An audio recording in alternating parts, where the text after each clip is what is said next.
Management master कहें या जगत गुरु, गिरधारी कहें या रणछोड़, भगवान कृष्ण के जितने नाम हैं उतनी कहानियां। जीवन जीने के तरीके को अगर किसी ने परिभाषित किया है तो वो कृष्ण हैं। कर्म से होकर परमात्मा तक जाने वाले मार्ग को उन्हीं ने बताया है। संसार से वैराग्य को सिरे से नकारा, कर्म का कोई विकल्प नहीं, ये सिद्ध किया। कृष्ण कहते हैं, मैं हर हाल में आता हूं, जब पाप और अत्याचार का अंधकार होता है तब भी, जब प्रेम और भक्ति का उजाला होता है तब भी। दोनों ही परिस्थिति में मेरा आना निश्चित है। वैसे तो कृष्ण का संपूर्ण जीवन ही एक प्रबंधन की किताब है, जिसे सैकड़ों हजारों बार कहा सुना जा चुका है। कुरुक्षेत्र में दो सेनाओं के बीच खड़े होकर भारी तनाव के समय कृष्ण ने अर्जुन को जो ज्ञान दिया वो दुनिया का श्रेष्ठतम ज्ञान है। गीता का जन्म युद्ध के मैदान में दो सेनाओं के बीच हुआ। जीवन की श्रेष्ठतम बातें भारी तनाव और दबाव में ही होती हैं। अगर आप दिमाग को शांत और मन को स्थिर रखने की कोशिश करें तो सबसे बुरी परिस्थितियों में भी आप अपने लिए कुछ बहुत बेहतरीन निकाल पाएंगे। ये कृष्ण सिखाते हैं। गीता पढ़ने से पहले अगर इसी बात को समझ लिया जाए तो गीता पढ़ना सफल हुआ। कृष्ण का जीवन ऐसी ही बातों से भरा पड़ा है। जरूरत है नजरिए की। उनका जीवन आपके लिए माइथोलॉजी का एक हिस्सा मात्र भी हो सकता है और आपका पूरा जीवन बदल कर रख देने वाला ज्ञान भी। आवश्यकता हमारी है, हम उनके जीवन से लेना क्या चाहते हैं। कृष्ण मात्र कथाओं में पढ़ा या सुना जाने वाला पात्र नहीं है, वो चरित्र और व्यवहार में उतारे जाने वाले देवता हैं। कृष्ण से सीखें कैसे जीवन को श्रेष्ठ बनाया जाए। 10 बातें हैं जो अगर व्यवहार में उतार लीं तो सफलता निश्चित मिलेगी। लेकिन वीडियो आगे बढ़ाने से पहले अगर आप हमारे सनातनी हिंदू चैनल पर नए हो तो चैनल को सब्सक्राइब करें और अगर वीडियो पसंद आए तो वीडियो को लाइक कर देना। 1 शुरू से अंत तक जीवन संघर्ष ही है। कारागृह में जन्मे कृष्ण। पैदा होते ही रात में यमुना पार कर गोकुल ले जाया गया। तीसरे दिन पुतना मारने आ गई। यहां से शुरू हुआ संघर्ष देह त्यागने से पहले द्वारिका डुबोने तक रहा।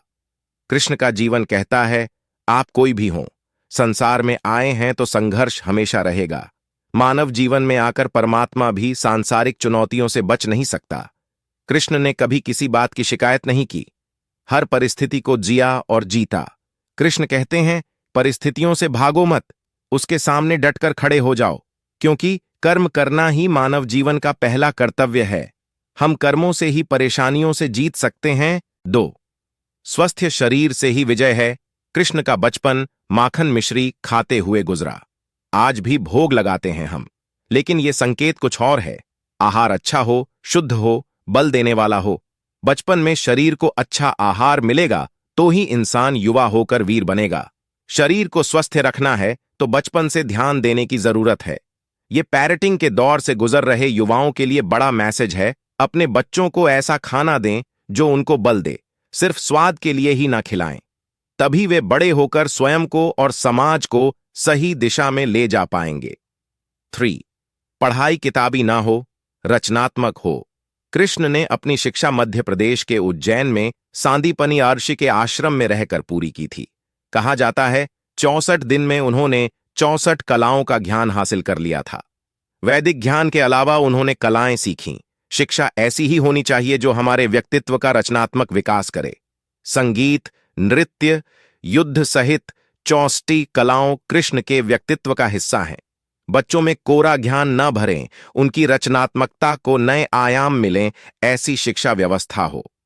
4 रिश्तों से ही जीवन है, बिना रिश्तों के कुछ नहीं। कृष्ण ने जीवन भर कभी उन लोगों का साथ नहीं छोड़ा जिनको मन से अपना माना।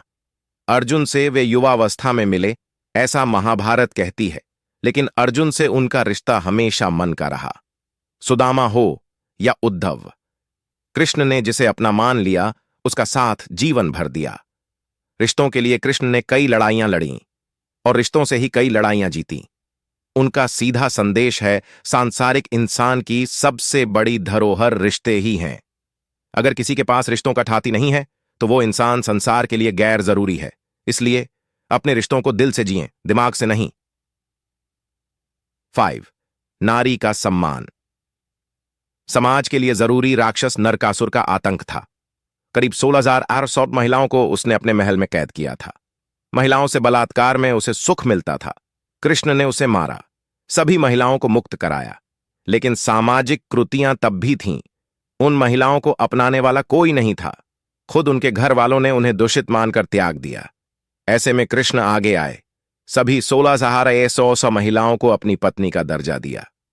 समाज में उन्हें सम्मान के साथ रहने के लिए स्थान दिलाया। कृष्ण ने हमेशा नारी को शक्ति बताया, उसके सम्मान के लिए तत्पर रहे। पूरी महाभारत नारी के सम्मान के लिए ही लड़ी गई।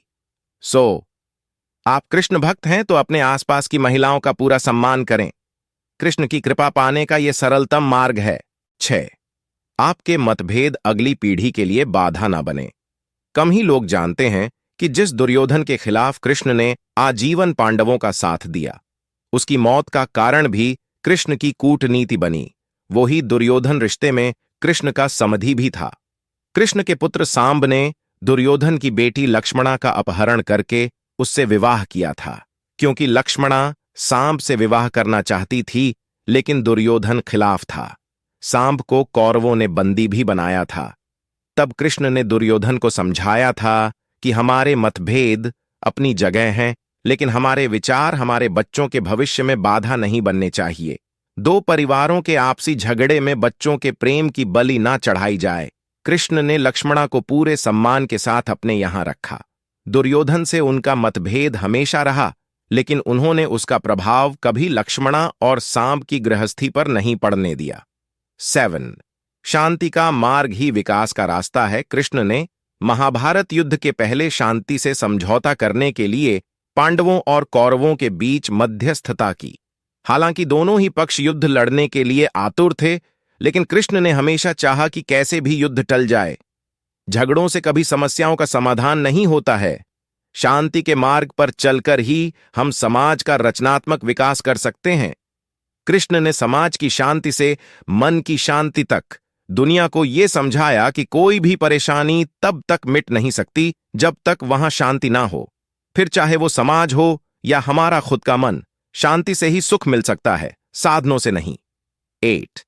हमेशा दूरगामी परिणाम सोचें। महाभारत में जुए की घटना के बाद पांडवों को वनवास हो गया। कृष्ण ने अर्जुन को समझाया कि यह समय भविष्य के लिए तैयारी करने का है। महादेव शिव, देवराज इंद्र और दुर्गा की तपस्या करने को कहा। कृष्ण जानते थे कि दुर्योधन को कितना भी समझाया जाए, वो पांडवों को कभी उनका राज्य नहीं लौटाएगा। तब शक्ति और सामर्थ्य की जरूरत होगी। कर्ण के कुंडल कवच पांडवों की जीत में आड़े आएंगे, ये भी वे जानते थे। उन्होंने हर चीज पर बहुत दूरगामी सोच रखी। कोई भी फैसला तात्कालिक आवेश में नहीं लिया। हर चीज के लिए आने वाली पीढ़ियों तक का सोचा। यही सोच समाज का निर्माण करती है। 9. हर परिस्थिति में मन शांत और दिमाग स्थिर रहे। पांडवों के राजसूय यज्ञ में शिशुपाल कृष्ण को अपशब्द कहता रहा। छोटा भाई था, लेकिन मर्यादाएं तोड़ दी। पूरी सभा चकित थी। कुछ क्रोधित भी थे, लेकिन कृष्ण शांत थे, मुस्कुरा रहे थे। शांतिदूत बनकर गए तो दुर्योधन ने अपमान किया। कृष्ण शांत रहे। अगर हमारा दिमाग स्थिर है, मन शांत है, तभी हम कोई सही निर्णय ले पाएंगे।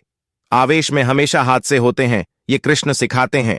विपरीत परिस्थितियों में भी कभी विचलित नहीं होने का गुण कृष्ण से बेहतर कोई नहीं जानता। श्रेय लेने की होड़ से बचें। कृष्ण ने दुनिया भर के राजाओं को जीता था। जहां ऐसे राजाओं का राज्य था जो भ्रष्ट थे, जैसे जरासंध, लेकिन कभी किसी राजा का सिंहासन नहीं छीना। कृष्ण के पूरे जीवन में कभी ऐसा नहीं हुआ कि उन्होंने किसी राजा को मारकर उसका शासन खुद लिया हो। जरासंध को मारकर उसके बेटे को राजा बनाया, जो चरित्र का अच्छा था। सभी जगह ऐसे लोगों को बैठाया जो धर्म को जानते थे। कभी किंग नहीं बने, हमेशा किंग मेकर की भूमिका में रहे।